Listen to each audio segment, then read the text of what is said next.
আসসালামু আলাইকুম। দেশ কিংবা প্রবাস যে যেখান থেকে এই মুহূর্তে আমাদের সাথে যুক্ত আছেন, মেডিসিন প্রতিদিন চ্যানেলটির পক্ষ থেকে সকলকে জানাচ্ছি শুভেচ্ছা অভিনন্দন। প্রিয় ভিউয়ার্স, প্রতিদিন আমরা কোনো না কোনো নতুন মেডিসিনের রিভিউ নিয়ে উপস্থিত হই আপনাদের মাঝে। তারই ফলশ্রুতিতে আজকেও নতুন একটি মেডিসিন নিয়ে রিভিউ করতে যাচ্ছি। আজকে যে মেডিসিনটি নিয়ে রিভিউ করব সেটি হচ্ছে অ্যানকর 5। প্রিয় ভিউয়ার্স, অ্যানকর 5 এর জেনেরিক নেম হচ্ছে বিসোফ্রোল ফিউমারেট 5 mg। প্রিয় ভিউয়ার্স, এটি বাজারজাত করছে বাংলাদেশের স্বনামধন্য ওষুধ প্রস্তুতকারী প্রতিষ্ঠান অ্যারিস্টো ফার্মা লিমিটেড। আর এই ওষুধটির বাজারে খুচরা মূল্য হচ্ছে প্রতিটি 11 টাকা 50 পয়সা।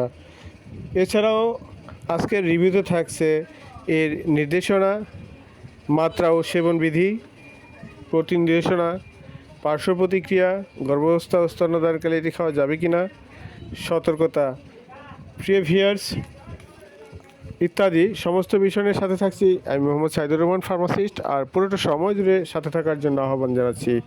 প্রিয় ভিউয়ার্স, আমাদের চ্যানেলে যারা নতুন, এখন আমাদের চ্যানেলকে সাবস্ক্রাইব করেননি, প্রতিদিন সবার আগে প্রতিটি ভিডিও পেতে অবশ্যই সাবস্ক্রাইব করে সাথে থাকবেন। আর ইতিমধ্যে যারা সাবস্ক্রাইব করে রেখেছেন তাদেরকে অসংখ্য ধন্যবাদ।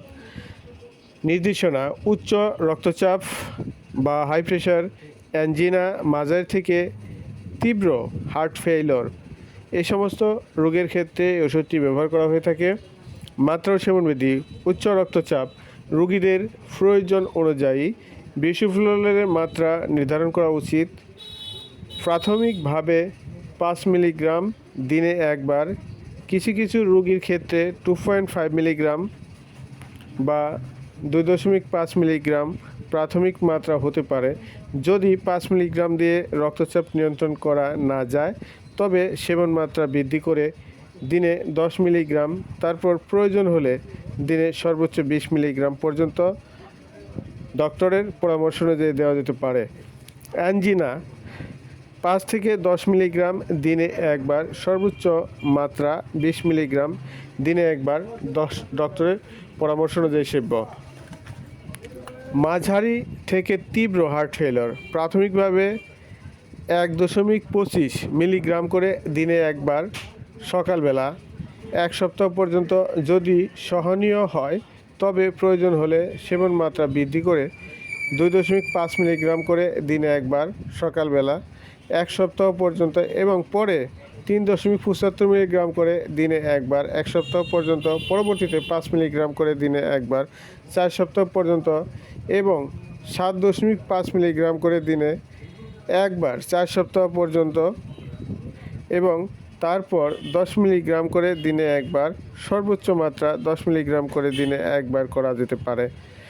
প্রতিনির্দেশনা: যে সকল রোগীর cardiogenic shock, overt heart failure, second ও third degree AV block, right ventricular failure, pulmonary hypertension এবং সাইনাস ব্রাডিকার্ডিয়া আছে তাদের ক্ষেত্রে এটি প্রতিনির্দেশিত। পার্শ্ব প্রতিক্রিয়া: গ্যাস্ট্রোইন্টেস্টাইনাল ক্রিয়ার ব্যাঘাত, ব্রাডিকার্ডিয়া এবং নিম্ন রক্তচাপ, মাথা ব্যথা, ক্লান্তি, ঘুমের ব্যাঘাত, ঝিমুনি, মাথা ঘোরা, থ্রম্বোসাইটোপেনিয়া, দৃষ্টির ব্যাঘাত, চুল পড়া ইত্যাদি পার্শ্ব প্রতিক্রিয়া কদাচিৎ দেখা দিতে পারে। গর্ভাবস্থা ও স্তন্যদানকালে: গর্ভাবস্থায় বিসোফ্রোলের নিরাপত্তা এখনও প্রতিষ্ঠিত হয়নি। স্তন্যদানকালে এর ব্যবহার সম্পর্কিত কোনো তথ্য নেই। সতর্কতা: দীর্ঘদিন এই ওষুধ সেবনের ফলে বৃক্ক, যকৃত এবং হেমাটোপেনিয়াটিক কার্যকারিতা নির্দিষ্ট বিরতি দিয়ে অনিয়মিত বা নিয়মিত পর্যবেক্ষণ করা উচিত।